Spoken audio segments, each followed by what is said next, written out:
사랑하는 하나님 아버지, 우리에게 소망 되신 그 주님을 온전히 바라보게 하시며 우리를 위로하시고 우리를 안위하시는 그 하나님의 사랑을 다시 한번 말씀을 통해 확인하게 하여 주십시오.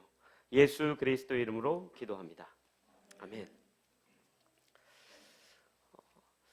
성경을 읽기 어려운 이유 중에 하나가 우리의 생각이나 우리가 갖고 있는 어떤 구조상의 어떤 모습인 것 같기도 하지만 이 역사적인 순서대로 처음부터 끝까지 차례차례 기록이 되어 있지 않기 때문에 어려운 이유가 있습니다. 특별히 성경을 읽다 보면 이게 누구인가? 이 사건이 그 사건이 맞는가? 다음에 또 이게 언급이 되는데 이게 또 맞는가? 이거 저 앞에서 언급했던 내용이 아닌가? 이런 것들 때문에 굉장히 혼란스럽기도 합니다. 이 자리에 계신 분들은 거의 대부분이 아니겠지만 사실은 우리가 주일학교부터 다녔던 분들이라고 한다면 이 사도 바울이란 한 사람이 바울이 되기 전에 이름이 사울이었어요. 그런데 구약 성경에는 사울이라는 왕이 나옵니다.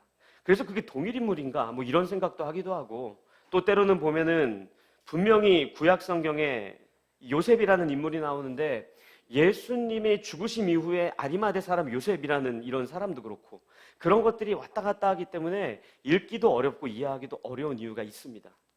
그런데 특별히 이 신약 성경에 기록된 사도행전은 그나마 역사적인 순서대로 기록이 되어 있어서 조금 더 이해하기가 쉽습니다. 우리가 사도행전 그러면 뭐가 생각나죠? 초대교회의 역사입니다. 그리고 그뿐만 아니라 사도행전에 정말로 도드라지게 나타나는 한 사람, 사도 바울이죠. 우리가 사도 바울 하면 어떤 생각이 들어요? 아마 많은 사람들이 사도 바울 그러면 선교사, 복음을 전하는 사람, 교회를 세운 사람, 열정의 사람, 헌신된 사람, 이런 일들을 굉장히 많이 생각나게 할 겁니다.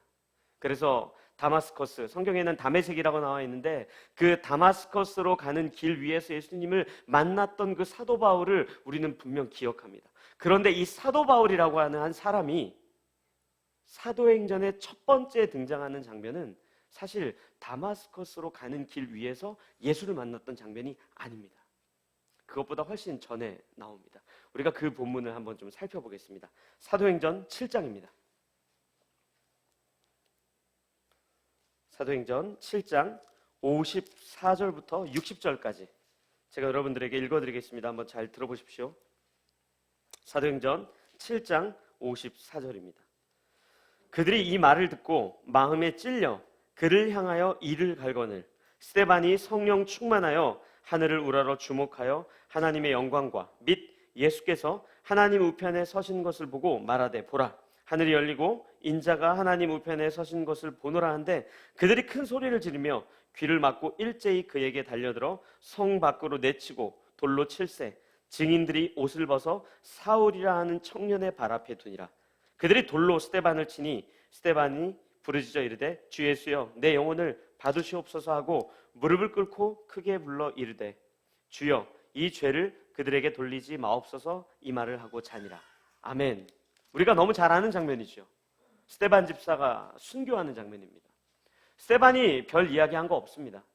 예수 그리스도가 하나님의 아들이다, 예수가 메시아다, 이분이 우리가 그토록 기다리던 하나님이시다라는 이야기를 했을 뿐인데 그 주위에 있던 수많은 유대인들이 돌을 들어 그를 죽이고 진 밖으로 끌어내버립니다. 왜냐하면 그때 당시에 하나님을 섬기는 수많은 유대인들 중에 목수의 아들인 예수가 하나님이라고 이야기하니까 이것이야말로 신성모독 아닙니까? 이것이야말로 하나님을 욕되게 한 것 아닙니까? 어떻게 저 변두리 지방 베들레헴에서 태어난 목수의 아들이고 형편이 없는 예수가 하나님일 수 있습니까? 그러니 이것은 하나님을 모욕한 행동입니다라고 이 스데반을 죽여버린다고요. 그런데 그때 앞에 있었던 사람이 누굽니까? 사울이에요. 그리고 옷을 그 앞에 뒀죠. 왜요? 이 사울이 그때 당시에 유대인들이 돌을 들어서 스데반을 죽이는 그 사건에 증인된 자로 서 있었기 때문에 여기서 증인되었다는 것은 이 사람을 돌로 쳐 죽여도 이것이 법에 어긋나지 않은 것을 당신이 증인으로 좀 서주십시오. 발언해 주십시오. 증인 되어 주십시오라는 고백을 이 사울이라는 사람이 했던 겁니다. 사실 예수님을 만나기 전에 사울에 대한 내용은 이것 하나가 전부입니다. 그런데 우리는 이 사건을 통해서 사울이라는 사람이 어떤 사람이라고 알 수 있죠. 정말로 예수님을 핍박하던 사람, 예수님을 믿던 자들을 결박하고 죽였던 사람, 그 자리에서 증인되었던 사람, 얼마나 그랬으면 다마스커스로 가는 길 위에서 예수님께서 사울에게 나타나시자 사울이 당신 누구입니까? 보이지는 않고 음성만 들리니까 그때 뭐라 그래요? 네가 그토록 핍박하던 예수다. 그뿐입니까? 예수를 만난 이후에 즉시로 복음을 전하려고 막 가려고 하자마자 그때 당시 예수를 따르던 제자들이 어떻게 해요? 와, 사도 바울이 돌아왔구나, 이렇게 반응하지 않습니다. 도망칩니다. 저거 순전히 굴하다. 곧 있으면 정체를 밝힐 거다. 도망가자. 우리가 그런 몇 가지 사건을 통해서 사울이라는 인생이 어떤 인생을 살았다라고 생각을 해요. 정말로 예수님 믿는 사람들을 핍박하고 예수님의 표현대로 예수를 핍박하고 교회를 압제하고 그랬던 것이 이 사도 바울의 인생이에요. 그런데 그를 예수님이 먼저 찾아와 만나주시죠. 우리가 사도 바울의 인생을 가만 살펴보면 복음을 세게 전하고 선교를 하고 교회를 세우고 디모데와 같은 제자를 세웠기 때문에 하나님께서 그를 만나주신 거를 우리는 오해할 때가 너무 많은데, 여러분들 역사적인 순서대로 따지면 절대 그렇지 않습니다. 주님께서 먼저 그를 만나주세요. 그가 복음을 전하고 선교사의 삶을 살고 디모데를 세우고 교회를 세웠던 것은 한참 이후의 일이지, 예수님이 그를 만나주신 사건은 그가 예수를 핍박할 때, 예수 믿는 사람들을 괴롭힐 때, 그때 예수님이 먼저 찾아와 주세요. 신약 성경에 사도 바울이 그랬다면 구약으로 돌아오면 아브라함이 그랬겠죠. 우리가 흔히 믿음의 조상이라고 이야기하는 그 아브라함의 인생, 그 인생 가운데 하나님이 언제 찾아오십니까? 아들 이삭을 아낌없이 주 앞에 바쳤을 때 그때 하나님이 찾아오십니까? 그렇지 않습니다. 롯과 조카 롯과 다툰 이후에 정말 양보하고 또 양보하고 참아냈을 때 그때 하나님이 찾아오십니까? 그렇지 않습니다. 갈대아 우르라고 하는 지역에서, 자기의 고향에서 우상을 섬기고 그 우상의 형상을 만들어서 파는 일을 하던 그때 하나님께서 아브라함을 먼저 찾아오세요. 그게 창세기 12장에 기록이 되어 있어요. 우리가 한번 살펴보겠습니다. 창세기 12장 1절입니다.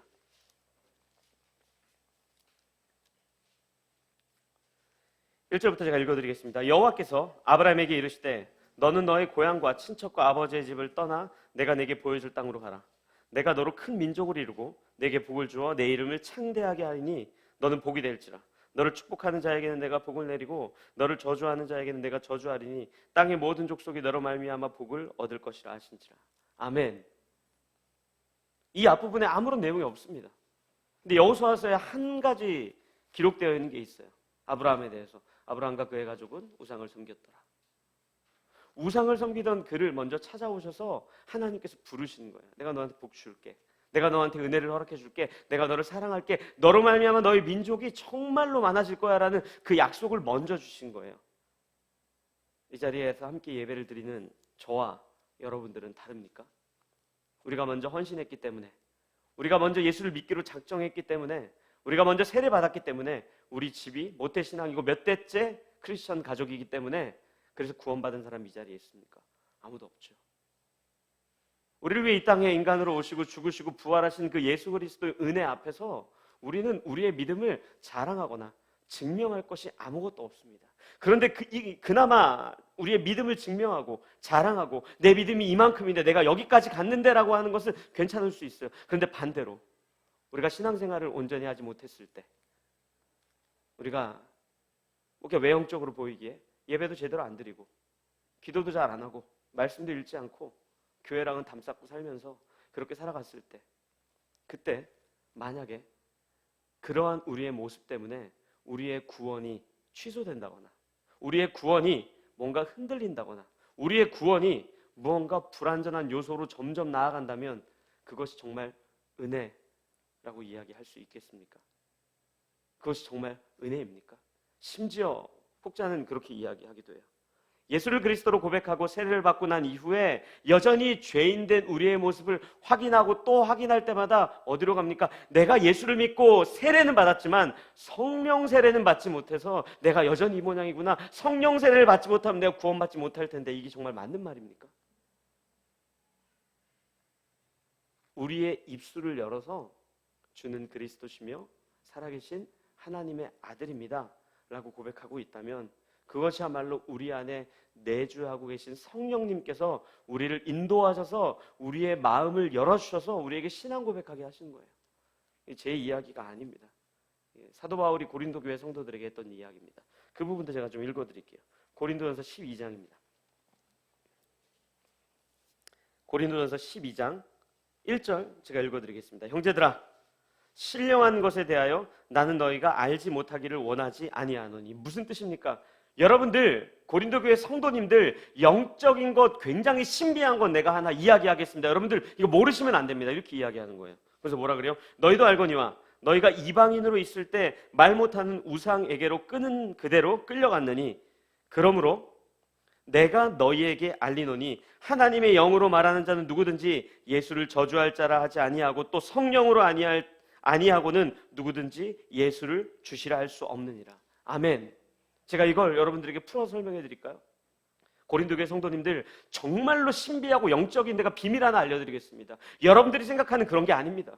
죽은 자가 살아나고 환상을 보고 꿈을 꾸고 그런 게 아니라 정말 영적이고 신비한 것은 여러분들의 입으로 예수를 그리스도라고 고백하고 있는 것, 그것이야말로 성령의 가장 큰 일하심입니다라고 고백하고 있는 거예요.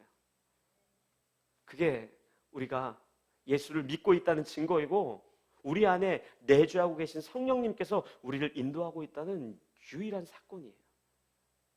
저는 이 자리에서 함께 예배를 드리는 우리가 진심으로 우리가 먼저 예수를 찾았기 때문이 아니라 주께서 우리를 먼저 찾아오셔서 우리의 이름을 부르시고 우리를 구원하신 그 은혜 앞에 진심으로 감사하고 기뻐하셨으면 좋겠습니다. 하루하루 살아가면서 때로는 우리의 믿음이 그럴듯할 그때에도 이것이 나 때문이 아니라 주님이 나를 찾아오셨기 때문에, 또 때로는 내 믿음이 형편없이 바닥을 칠 때 그때에도 이것 때문에 우리의 구원이 흔들리는 것이 아니라 우리를 먼저 찾아오시고 우리를 구원해 주신 그 예수 그리스도의 은혜 때문에 우리가 그 기쁨과 평강을 누리고 있다는 사실을 여러분들 날마다 사시면서 누렸으면 좋겠어요. 오늘 히브리서 기자가 이 6장 뒷부분에서 그 이야기를 굉장히 멋지게 하고 있는 게 오늘 본문입니다. 13절과 14절 제가 읽어볼게요. 이렇게 기록되어 있어요. 하나님이 아브라함에게 약속하실 때 가리켜 맹세할 자가 자기보다 더 큰 이가 없으므로 자기를 가리켜 맹세하여 이르시되 내가 반드시 너에게 복주고 복주며 너를 번성하게 하고 번성하게 하리라 하셨더니. 아멘. 무슨 뜻입니까? 신앙생활을 제대로 하지 못하고 있는 여러 나라의 핍박과 압제 때문에 신앙이 흔들리거나 혹은 우상을 섬길 때 그 모습, 종교적인 습관을 그대로 가지고 와서 신앙생활을 하기는 하는데 온전히 못하고 있는 초대교회 성도들에게 이렇게 이야기하는 거예요. 여러분들 안심하십시오. 구원은 흔들리지 않습니다. 왜냐하면 하나님이, 삼위일체 하나님이 여러분들의 보증 되시기 때문입니다. 그렇기 때문에 여러분들에게 은혜를 허락하는 것이고 여러분들에게 복을 주는 것입니다. 여러분들 안심하십시오. 이 이야기를 하고 있어요. 여기까지는 이해가 잘 되지요. 그런데 15절이 이게 어렵습니다. 우리 15절은 같이 한번 읽었으면 좋겠습니다. 6장 15절 같이 읽겠습니다. 시작. 그가 이같이 오래 참아 약속을 받았느니라. 아멘. 분명히 제가 지금까지 사도 바울 이야기를 하고 아브라함 이야기하고 사실 오늘을 떠나서 지금까지 여러분들과 함께 신앙생활하면서 주구장창 얘기했던 게 예수 그리스도의 은혜였어요. 하나님의 사랑이었어요. 일방적인 은혜였어요. 그런데 15절을 보니까 뭐라고 기록되어 있어요? 이같이 오래 참아 약속을 받았느니라. 마치 오래 참는 것이 은혜를 얻는 원인이나 조건처럼 여기 기록되어 있어요.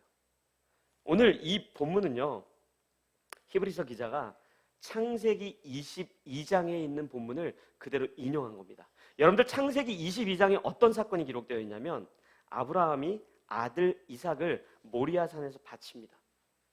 그때 하나님께서 이 약속을 하세요. 그런데 여러분들 한번 가만 생각해 보십시오. 하나님께서 아브라함에게 이 동일한 약속을 이 창세기 22장에서만 했습니까? 그렇지 않아요. 우리가 창세기 12장을 읽었겠지만 창세기 12장 갈대아 우르 지역에서 우상을 섬기던 그때 동일한 약속을 하세요. 그리고 쭉 뒤로 오다 보면은 하나님께서 조카와 떨어지고 홀로 지내는 아브라함에게 동쪽과 서쪽과 남쪽과 북쪽을 바라봐라 라고 이야기하면서 얼마나 넓고 얼마나 광활하니 그만큼 너의 자손이 그만큼 너의 씨가, 너의 민족이 많아질 거야. 복을 받을 거야 라는 이야기를 똑같이 또 하세요. 그리고 15장에서 하늘의 뭇별을 보여주시고 횃불로 쪼개진 고기 사이를 지나면서 이 이야기를 또 한 번 하세요. 그러니까 아브라함에게 이 동일한 약속을 나중에 이삭을 바칠 그때 했던 것이 아니라 처음에 하나님을 알지도 못하는 그때부터 그 인생의 마디마디마다 계속 상기시키고 확인시켜 주시는 거예요. 우리가 그렇습니다. 신앙생활을 할 때마다 우리가 예수를 그리스도로 고백할 그때 하나님의 은혜를 확인할 뿐만 아니라 찬양을 할 때, 기도를 할 때, 예배를 드리며 하나님 말씀 묵상할 때마다 그 은혜가 얼마나 크고 놀라운지를 우리 삶의 자리에서 확인하는 거예요. 그런데 여기서 중요한 사건이 하나 있어요. 여러분들 한번 생각해 보세요. 창세기 12장부터 동일한 약속이 계속 주어집니다. 너 복 줄게. 네, 내가 너를 사랑해. 영원히 너를 사랑해. 복 줄게. 이 이야기를 쭉 하세요. 그 약속은 변하지 않아요. 또 뭐가 안 변합니까? 하나님은 변하지 않으세요. 늘 동일한 하나님이죠. 창세기 12장엔 조금 다른 하나님, 15장엔 또 다른 하나님, 22장엔 또 다른 하나님입니까? 그렇지 않죠. 늘 동일해요. 그런데 바뀐 게 하나 있습니다. 그게 뭐죠? 우리가 창세기 22장을 같이 한번 읽어보겠습니다. 창세기 22장 17절부터 18절, 이 두 절입니다. 이 본문 우리가 좀 같이 읽겠습니다. 창세기 22장 17, 18절입니다. 시작. 내가 내게 큰 복을 주고 내 씨가 크게 번성하여 하늘의 별과 같고 바닷가의 모래와 같게 하리니 내 씨가 그 대적의 성문을 차지하리라. 또 내 씨로 말미암아 천하 만민이 복을 받으리니 이는 네가 나의 말을 준행하였음이니라 하셨다 하니라. 아멘. 뭐가 바뀌었습니까? 아브라함이 바뀌었죠. 하나님께서 처음 아브라함을 찾아가셨을 때 아브라함이 어떤 상태였어요? 우상을 섬기던 상태였어요. 99세에 너에게 아들을 허락할 것이다 라는 이야기에 자기 아내 사라와 함께 비웃었던 아브라함입니다. 자기가 하고 싶은 대로 하고 살고 하나님을 신뢰하지 못하고 분명히 하나님께서 자손을 약속해 주셨음에도 불구하고 이스마엘이라고 하는 사라의 몸종 하갈의 아들, 이 하갈과 동침해서 낳은 그 아들로 자기의 씨를 이어가고자 했었던 것이 아브라함이에요. 그런데 그의 인생 마지막에 이 창세기 22장이 지나고 23장으로 넘어가면서 아브라함은 잠들거든요. 그때 어떻게 그 아브라함이 바뀌었어요? 하나님의 말씀에 준행하더라. 히브리서 6장에는 뭐라고 기록되어 있죠? 오래 참음으로 말미암아 성장했더라. 우리가 신앙생활할 때 놓치고 있는 약속이 있습니다. 하나님 우리에게 천국 약속하셨습니다. 영원한 생명 약속하셨어요. 복 있는 약속이죠. 그런데 그것만큼 복 있는 또 다른 하나의 약속이 뭔지 아세요? 우리를 그냥 천국으로 내려가지 아니하시고 그 천국 백성이 합당한 자녀로 정말 하나님의 약속을 비웃던 그 자리에서 성숙한 백성으로 우리를 반드시 끌고 가시겠다는 그 약속이 여기에 담겨 있는 거예요. 히브리서 기자가 오늘 그 얘기하고 있는 거예요. 여러분들 천국에 대한 소망을 가지십시오. 하지만 지금 여러분들의 신앙이 흔들린다고 해서 좌절하지 마십시오. 신앙의 여러분들의 수준이 바닥인 것 같다고 해서 여러분 낙심하지 마십시오. 하나님께서 당신의 아들을 보내심으로 반드시 당신들을 거룩하고 성숙하고 장성한 분량에 이르기까지 여러분들을 인도하실 겁니다. 그 소망을 붙드십시오라고 오늘 우리에게 이야기하고 있는 거예요. 우리의 신앙이 어디에 달려 있습니까? 우리의 행위가 아니에요. 우리의 믿음이 아닙니다. 예수 그리스도의 사랑과 예수 그리스도의 다짐과 예수 그리스도의 명예 안에 담겨 있는 거예요. 오죽하면 오늘 히브리서 기자가 초대교회 성도들에게 여러분들 걱정하지 마십시오. 이 세상 그 누구보다 크신 그분이 당신의 생명을 통해 맹세하셨습니다. 여러분들 지금 그 자리에 있지 않을 것입니다. 여러분들 신앙은 반드시 성숙해질 겁니다. 아브라함을 보십시오. 하나님의 약속을 비웃던 그가 어디까지 자랐습니까? 당신의 아낌없이 아들을 내어주신 그 하나님의 사랑을 알 뿐만 아니라 자기의 가장 소중한 이삭을 바치는 그 자리까지, 하나님의 말씀을 순종하는 그 자리까지 이르지 않았습니까? 이 고백을 하고 있는 거예요. 저는 우리 라이프계의 가족들이 날마다의 삶 속에서 우리를 성숙하게 인도하시는 하나님의 그 크신 약속을 붙잡았으면 좋겠어요. 우리의 신앙이 크고 작고 높고 낮고보다 중요한 것이 있다면 지금 이 자리에서 우리를 가만두지 않고 조금씩 더욱더 성숙한 백성으로 빚어가겠다는 거예요. 여러분들 성경의 인물들을 한 분 한 분 한번 생각해 보십시오. 처음부터 멋있었던 사람이 어디 있습니까? 어디 있습니까? 없죠. 시간에 따라, 인생에 따라 그 인생을 빚어가시는 거예요. 하나님의 시간과 우리의 인생 가운데 하나님께서 명예를 거시고 우리를 반드시 거룩하고 장성한 분량에 이르기까지 우리를 인도하시겠다 말씀하시는 것이 우리에게 소망이 돼야죠. 천국 이 자리에 계신 분 다 알 겁니다. 내일 죽더라도 1년 후에 죽더라도 10년 후에 죽더라도 100년 후에 죽더라도 갈 겁니다. 당연히 우리에게 가장 큰 소망입니다. 하지만 그것만큼 중요한 우리가 붙잡아야 될 소망이 있다면 우리를 지금 여기에 가만두지 않고 정말 하나님의 백성답게 빚어가시겠다는 하나님의 그 약속, 그 신실하신 약속이야말로 우리가 이 땅에 살면서 경험해야 되고 날마다 확인해야 되는 약속이에요. 그것이 얼마나 단단한지 오늘 히브리서 기자가 이렇게 이야기해요. 6장 18절, 17, 18, 19절을 우리가 같이 읽겠습니다. 17, 18, 19절입니다. 시작. 하나님은 약속을 기업으로 받는 자들에게 그 뜻이 변하지 아니함을 충분히 나타내시려고 그 일을 맹세로 보증하셨나니 이는 하나님이 거짓말을 하실 수 없는 이 두 가지 변하지 못할 사실로 말미암아 앞에 있는 소망을 얻으려고 피난처를 찾은 우리에게 큰 안위를 받게 하려 하심이라. 우리가 이 소망을 가지고 있는 것은 영혼의 닷 같아서 튼튼하고 견고하여 휘장 안으로 들어가나니. 아멘. 하나님 당신을 거짓말을 전혀 하지 않는 뻔한 내용을 다시 한번 설명하면서 맹세하고, 또한 그뿐만 아니라 우리 신앙에 대해서 우리가 회의감이 밀려들 때, 우리가 신앙생활을 제대로 하지 못할 때, 좌절하고 있을 때 정말로 피난처 되시는 주님의 크신 사랑을 설명하고 있어요. 그리고 19절에 뭐라 그래요? 그 소망이 마치 닷과 같대요. 제가 중국에서 공부할 때 방학 때마다 한국에 나오고 다시 들어가고 했습니다. 그때 한 몇 번 제가 기억하는데 배를 타고 들어갔던 적이 있습니다. 그 배가 얼마나 크냐면 가판 위에 수영장이 이렇게 있어요. 그리고 이 객실 층에는 사우나도 있고 심지어 카지노까지 있습니다. 그 안에. 굉장히 큰 배인데 한 19시간 정도를 타야 이제 중국에 도착하는 배인데, 여러분들 배 제 기억에 틀릴 수 있습니다. 그냥 얼추 계산해 본 겁니다. 한 300여 명이 탈 수 있는 배였던 걸로 기억하고, 뭐 자동차도 타고 수화물들도 엄청 많았던 기억이 나요. 근데 그 배에 달려있는 닻이 여러분들 얼마나 크고 무겁겠습니까? 여러분들 생각하시는 것처럼 닻이 뭡니까?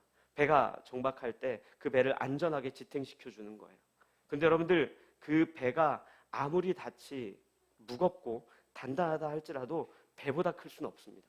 배보다 크면 그 배는 가라앉겠죠. 심지어 그 닻이 있더라도 그 배는 좌초될 수 있고 그 배는 무너질 수 있습니다. 이것도 제 이야기가 아닙니다. 사도행전 27장을 보면 사도 바울이 로마로 압송돼 가는 과정에서 아드라무테노라고 하는 배를 타고 가고 있는데 유라굴로라고 하는 큰 광풍을 만나서 완전히 좌초되죠. 그때 그 배에 닻이 없었을까요? 아니요, 성경엔 닻이 있다라고 이야기하고 있어요. 이 닻을 내리면 우리가 살 것이다. 여기에 잠깐 머물면 살 것이다. 그런데 어떻게 돼 있어요? 완전 좌초해버려요. 그런데 오늘 하나님께서 이 히브리서 기자를 통해 초대교회 성도들에게 이야기하는 닻은 어떤 닻입니까?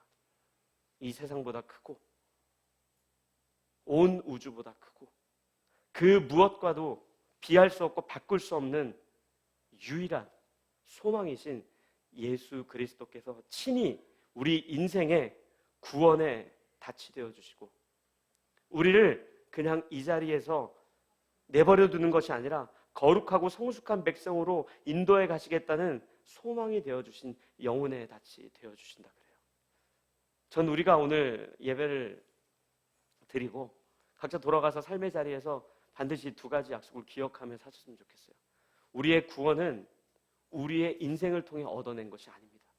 우리의 구원은 예수 그리스도께서 죽으시고 부활하심으로 말미암아 얻어낸 소망이며, 또한 그것과 함께 복된 소망이 한 가지 더 있다면 그것은 우리를 이 자리에 그냥 홀로 고아와 같이 지금 여기에 내버려두지 않고 우리를 수많은 성경 인물들을 하나님께서 인생과 시간을 통해 빚어가셨던 것처럼 우리를 빚어가시며 하나님께서 일하실 거예요. 그것을 소망 삼으십시오. 저는 그래서 우리 라이프계 가족들이 구원에 대해서 두려워하지 아니하고 또한 그 구원받은 백성의 합당한 백성으로 성숙해 가는 것이 우리 삶의 유일한 기쁨이 되는 그런 삶을 사셨으면 좋겠습니다. 이 시간 우리가 그렇게 같이 이 두 가지를 놓고 기도했으면 좋겠어요. 예수를 이제 막 믿기 시작한 사람들은 뜨겁지요. 그런데 어느 순간 신앙생활을 제대로 하지 못할 때 두렵습니다. 무섭습니다. 내가 이래도 구원 맞나? 내 안에 성령님 안 계신 거 아닙니까? 그런 우리 교회 가족이 있다면 주님 평강과 기쁨을 누리게 해주십시오. 그리고 또한 우리를 그냥 여기에 두지 않고 우리를 성숙하게 인도하시는 그 하나님이 나의 인생을 빚어갈 수 있도록 주님, 내가 주 앞에 내 인생을 맡기게 해주십시오. 내가 내 인생을 주 앞에 드리게 해주십시오. 이렇게 두 가지 기도 제목을 가지고 함께 우리가 그렇게 기도하도록 하겠습니다. 기도하시겠습니다. 사랑하는 하나님 아버지,